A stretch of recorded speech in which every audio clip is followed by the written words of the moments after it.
বিগত বেশ কয়েকদিন ধরেই ফেসবুক ইন্টারনেট টোটালি বন্ধ ছিল। কিছুদিন আগেই ব্রডব্যান্ড ইন্টারনেটটা দেওয়া হলেও মোবাইল ইন্টারনেটটা গতকাল থেকে চালু হয়েছে এবং প্রত্যেকের মোবাইলেই কিন্তু 5 জিবি করে ডাটাও দেওয়া হয়েছে। এখন কথা হলো, ব্রডব্যান্ড ইন্টারনেট দিলেও কিন্তু ফেসবুক, টিকটক, ইনস্টাগ্রাম এগুলোর মতো কিছু সামাজিক যোগাযোগ মাধ্যম, এক কথায় পপুলার সামাজিক সোশ্যাল মিডিয়া যেগুলো আর কি, এগুলো কিন্তু এখনো সেভাবে চালানো যাচ্ছে না। সেভাবে বলতে কি একেবারে কমপ্লিটলি বন্ধ। যার কারণে অনেকেরই অনেক সমস্যা হচ্ছে। বিশেষ করে আমারও সমস্যা হচ্ছে, যে সমস্যাটা আমি নিজে একজন উদ্যোগ নিয়ে একটা ফেসবুক পেজের মাধ্যমে একটা অনলাইন বিজনেস বা অনলাইন এডুকেশনাল প্রোগ্রাম চালু করেছিলাম 2023-এ। নির্বাচনের আগে এবং পরে বিভিন্ন ঝামেলা হলো, তখন কিছুটা বন্ধ থাকলো। আবার স্টুডেন্ট কোটা আন্দোলন, কোটা সংস্কার আন্দোলনে কারণে যে ইন্টারনেট বন্ধ, ফেসবুক বন্ধ, যার কারণে বিভিন্ন সমস্যার সম্মুখীন হতে হচ্ছে। এখন কথা হলো যে আমার এই উদ্যোগে অসংখ্য স্টুডেন্ট কিন্তু ট্রেনিং প্রাপ্ত হয়েছে আমার এই ক্লিক টু লার্ন বা সিটিএল থেকে ট্রেন আপ হয়ে। এখানে অনেকগুলো প্রোগ্রাম চালু আছে, যেমন ট্রেনিং, ডেভেলপমেন্ট ট্রেনিং বা প্রফেশনাল ডেভেলপমেন্ট ট্রেনিং, তারপর বিভিন্ন সেকশনের উপর, ফার্মাসিউটিক্যাল যদিও ইন্ডাস্ট্রিয়াল ট্রেনিং, যেমন ইন্ডাস্ট্রিয়াল যে কিউএ আছে, ইন্ডাস্ট্রিয়াল আর&ডি, ওয়্যার হাউস, আর কি যে যে সেক্টরে জব করতে চায়, আমার কথা একজন কোয়ালিফাইড ফার্মাসিস্ট হিসেবেই তারা জয়েন করুক অ্যাজ অ্যান এক্সপিরিয়েন্সড ফার্মাসিস্ট, আমি এটাই চাই। সেক্ষেত্রে অসংখ্য স্টুডেন্টকে আমি ট্রেন আপ করেছি, কিন্তু মাঝে নির্বাচনের আগে এবং পরে গ্যাঞ্জাম হওয়ার কারণে অনেকটা দিন বন্ধ থাকলো। আবার কোটা আন্দোলনে নেট বন্ধ করে দেওয়ার কারণে অনেকটা দিনই বন্ধ এই বিজনেসটা বা এই ডেভেলপমেন্ট প্রোগ্রামটা। আমি কিন্তু অনেকটাই ক্ষতিগ্রস্ত হচ্ছি। কিন্তু দেখা যাচ্ছে অনেকেই ফেসবুক চালাচ্ছেন, ইনস্টাগ্রাম, টুইটার বা টিকটক এরকম পপুলার সোশ্যাল মিডিয়া কিন্তু চালাচ্ছেন ভিপিএন ইউজ করে। তো সামাজিক যোগাযোগ মাধ্যম বন্ধ থাকায় অনেকেই কিন্তু এই ভার্চুয়াল প্রাইভেট নেটওয়ার্ক, ভিপিএন কথার অর্থ হচ্ছে ভার্চুয়াল প্রাইভেট নেটওয়ার্ক, ব্যবহার করছেন। এর মাধ্যমে অনেকেই ফেসবুক, ইনস্টাগ্রাম, হোয়াটসঅ্যাপ ও টিকটকও চালাচ্ছেন। এটি ব্যবহারকারীদের তথ্যের নিরাপত্তা কিন্তু ঝুঁকির সম্মুখীন হচ্ছে। কিভাবে হচ্ছে? এই যে আপনার তথ্য, এই তথ্য যে সিকিউরিটি, এটা কিন্তু আপনার সতর্ক থাকতে হবে, কারণ আপনি একটা ফেসবুক চালাচ্ছেন, এটা যে কোনো সময় হ্যাক হতে পারে। আমরা নিজেরাও জানি, আমরা অনেক সচেতন হয়ে ফেসবুক চালাই, তারপরেও এটা হ্যাকারের কাছে চলে যেতে পারে। সো আমরা যদি নিজেরাই আমাদের তথ্য উপাত্তটা ভার্চুয়াল প্রাইভেট নেটওয়ার্কের হাতে তুলে দিই, তাহলে আমরা নিজেরাই তো রিস্কের মধ্যে পড়ে যাচ্ছি, তাই না?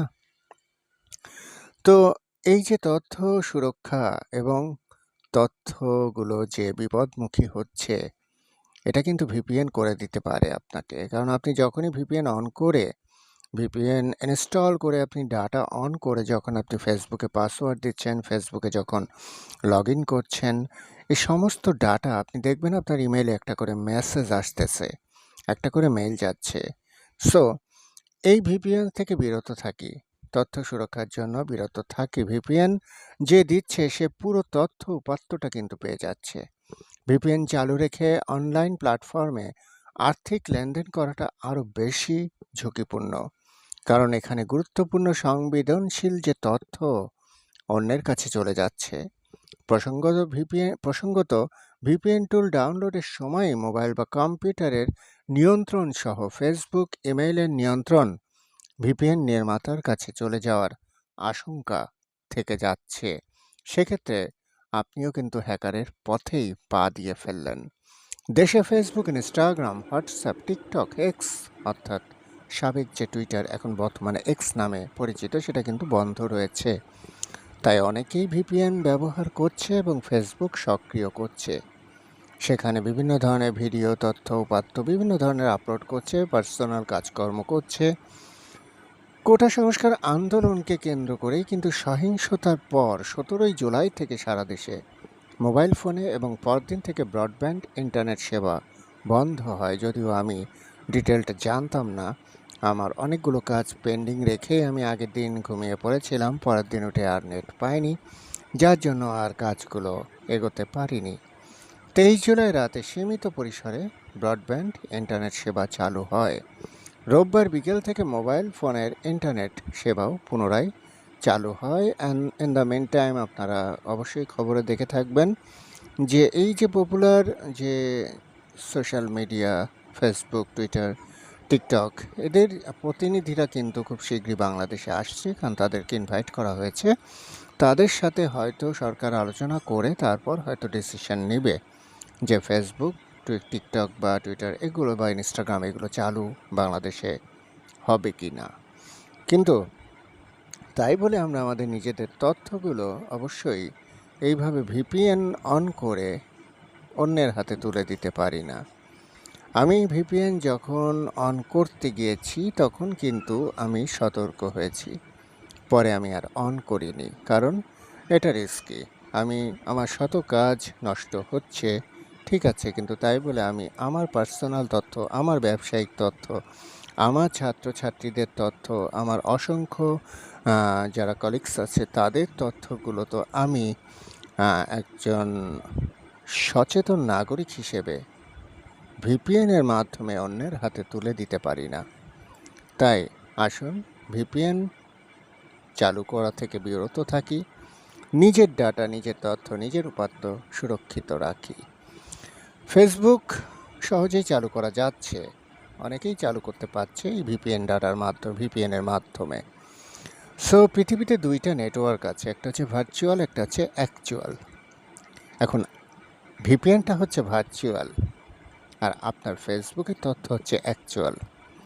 আপনি ভার্চুয়াল তথ্য ওপেন করতে, যে ভার্চুয়াল নেটওয়ার্ক ওপেন করে যদি আপনার অ্যাকচুয়াল তথ্যগুলো হারিয়ে ফেলেন, সেক্ষেত্রে দায়ীটা কিন্তু আপনিই থাকবেন।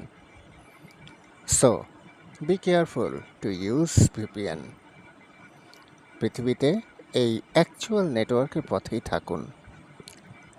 ইন্টারনেট এসেছে, ব্রডব্যান্ড এসেছে, মোবাইল ইন্টারনেট চলে এসেছে, ফেসবুকও চলে আসবে, ইনস্টাগ্রামও চলে আসবে, টিকটকও চলে আসবে, চিন্তার কোনো বিষয় নয়। সো একটু ওয়েট করুন অ্যান্ড ওয়াচ এবং দেখুন। Thank you very much. চ্যানেলটি সাবস্ক্রাইব করে সবাই পাশে থাকবেন।